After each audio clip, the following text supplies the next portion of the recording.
My name is Emily Kelly, and I am a senior aquarist. I am lead on Blacktip Reef.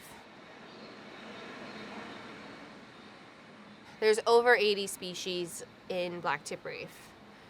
And feeding them, it depends on the type of fish they are. So we have fish from all different sorts of areas in the reef that they're living. Some fish are more deeper reef species. Some fish are swimming actively more in the water column.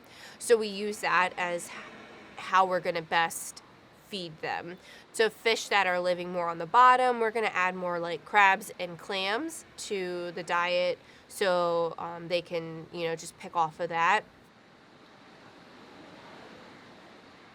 We have lots of different feeding strategies in Blacktip Reef. The stingrays, for example, since their mouths are on the bottom and they are a flat fish, we have to feed them in a certain way that's different than feeding the zebra sharks or the Blacktip Reef sharks. So, for instance, the stingrays are fed using a very long pole that we put down into the water. They each have diets that are measured to their specific body weights, so we know that they're getting a certain amount.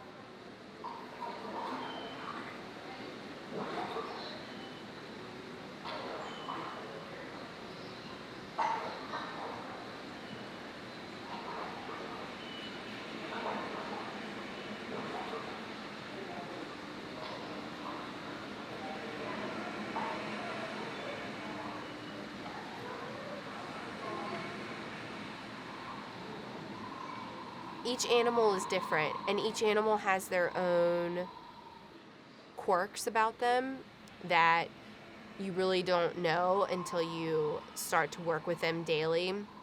So if we have, any new staff that we're training to feeding in the water, that we're training to feed in the water, or new staff we're trying to work with topside, or new volunteers, we really have to explain, all the quirks. For example, Pepe, our black blotch stingray, we feed him first because he's kind of a bully. And so we want to make sure he gets fed and then is out of the way. And then we'll move on to the next biggest stingray to get kind of her out of the way. And then we can work on the other two. And one of our stingrays has actually, I think she's learned that if she stays in this one specific area and kind of puts her head in this like one nook in the rock, she knows this is a good spot for her.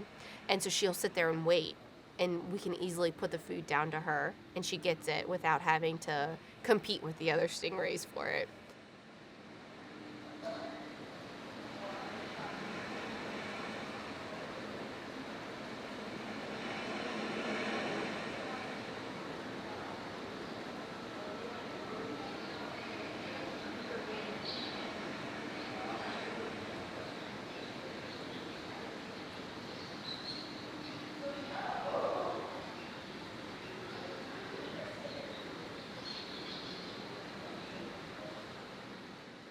We feed every day in Blacktip Reef, so the fish are fed every day, and sometimes we either feed from broadcast feed, meaning that we can just broadcast out all of the food to them. Sometimes we do a feeding dive. We do the feeding dive twice a week, and that's so we can actually get in there and look at the fish. Other times of the week, we're just tossing the food, and we can keep track of it that way.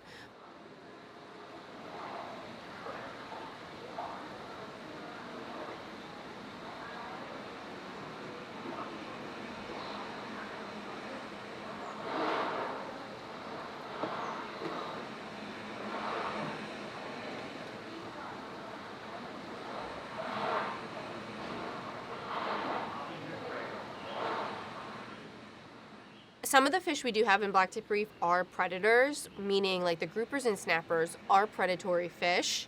So we want to make sure that they are fed well. It comes down to, though, us knowing the fish.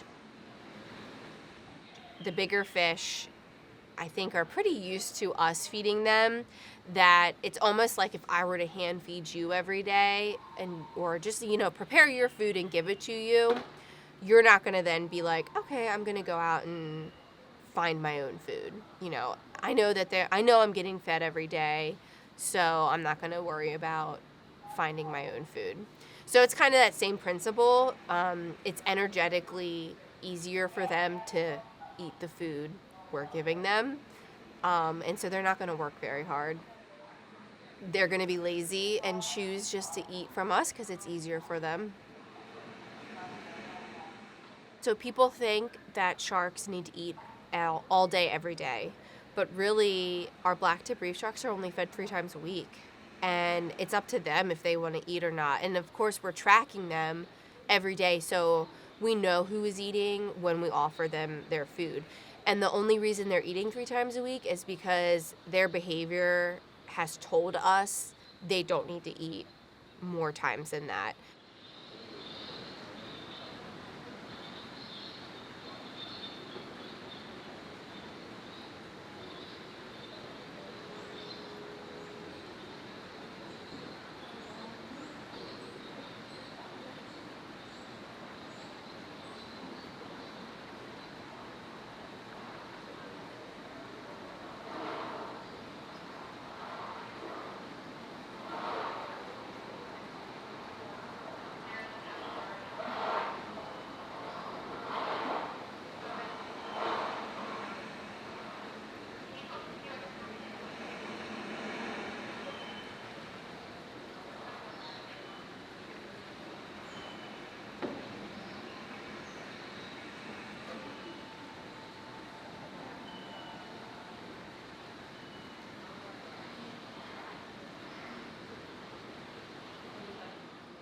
The blacktip reef sharks are fed using like a stretcher in a training session. So we want them to actually swim through our stretcher before we feed them. And so that's so we can keep their training sessions active, and we know that they're always understanding swimming through their stretcher.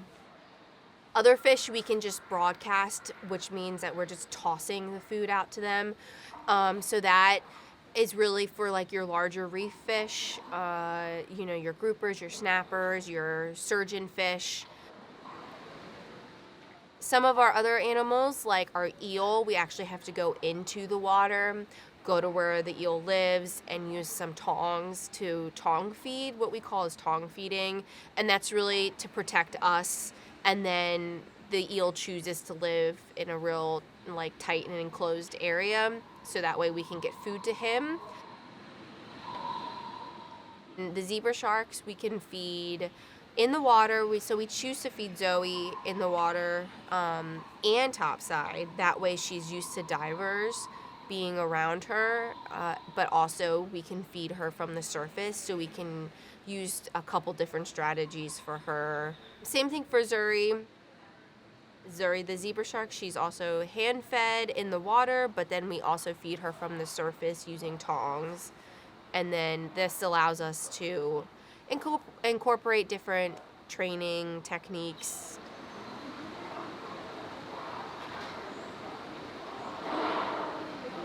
You don't want to overfeed a fish. That's like probably one of the worst things you can do for them. So really it's just tracking and really paying attention to how they're doing physically. Like, are they in a good body condition? How's their behavior towards us when we're feeding them? Are they even interested in the fish this day? So there's lots of little like specific things, and you just kind of learn it over time and really working with the fish over time. And you'll start to pick up little details here and there to know, oh, okay, this fish is hungry right now. I'm going to feed it. Or no, this fish doesn't even care. He's just going right past me. He's not even hungry.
We feed a variety of things. We feed some type of, it's called fish pellet, and it's specifically designed for fish. So it's made, and it's got a bunch of different types of nutrients, ingredients for fish. So we feed that out in a variety of sizes to accommodate different types of sized fish mouths and different shapes of fish, sizes of fish.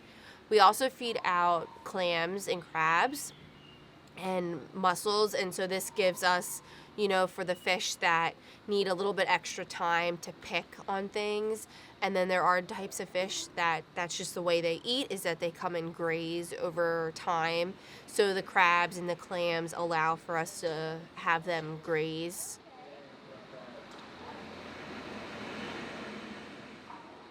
We also feed out lettuce. So some of the fish, like the angelfish that are going to be picking on things, are going to want the lettuce. And then we feed out actual just pieces of fish. And so that's for like the predatory fish, the groupers, the snappers. We also feed out krill. So for these smaller predatory or carnivorous fish, so the small krill is small enough for them to get that. We also feed out a gel type of material, and it's for herbivorous fish, and it's got algae and other greens in it, and plant eating fish.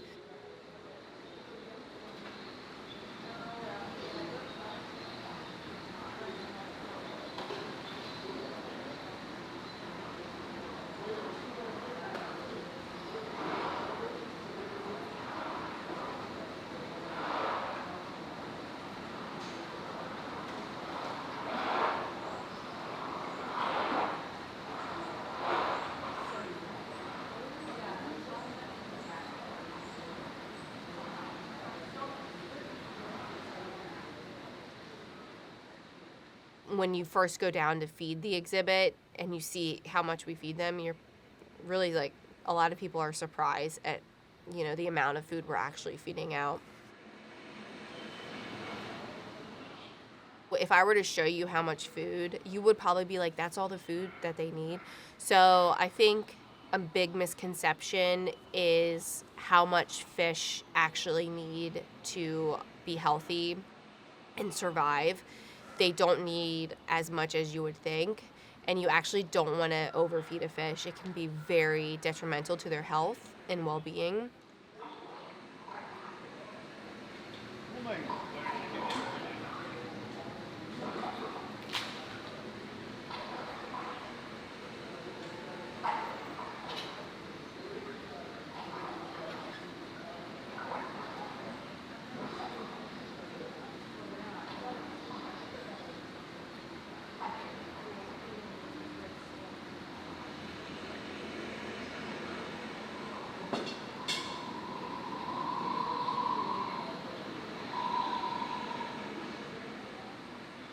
So some fish are more sedentary than others, or living in different types of environments. So we use that to gauge what kind of diets they would need. And then we pay attention to how they are eating. And if they are kind of eating a little slower than what we're feeding them, then we know that they're probably don't need that much food. And then we pay attention also to the way they look. So if they are starting to look a little pudgy, this is what we call body condition scores. So we will look at their body condition and assess if it's slightly over-conditioned or slightly under-conditioned, instead of being in that perfect range that we're looking for. And then we can assume that if they are slightly over-conditioned, maybe they don't need as much food. And then we're able to, change the way we feed them and how much food, and also the type of food we are feeding them.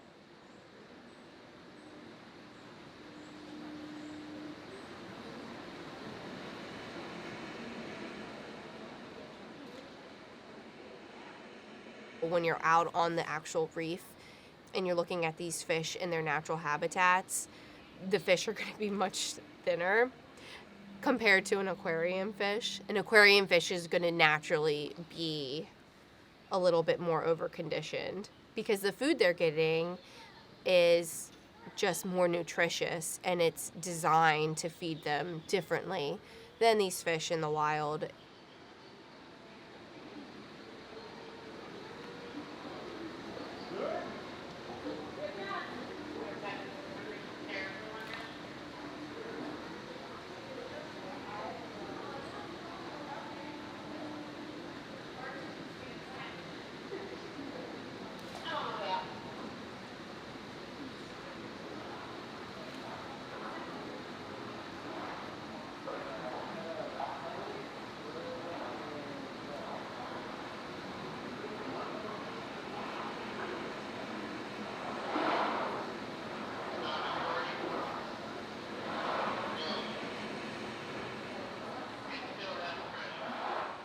They 100% see people and are anticipating feeding, and they really catch on fast to our habits and our feeding habits, or our habits of how we are taking care of the exhibit. And they know. It's amazing how fast they can learn.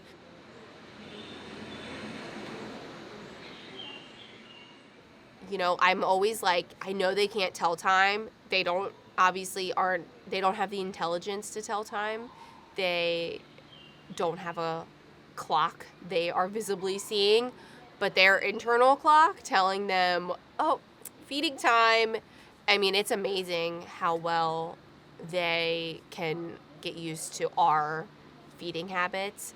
I think they can also, they also can tell based on the lighting of the exhibit and then use that to know that it's almost feeding time. It's pretty funny. I mean, they're not intelligent in like the normal way of like a human or a dolphin or something like a dog or cat, but they know when things are happening. I guess it's their dinner bells ringing.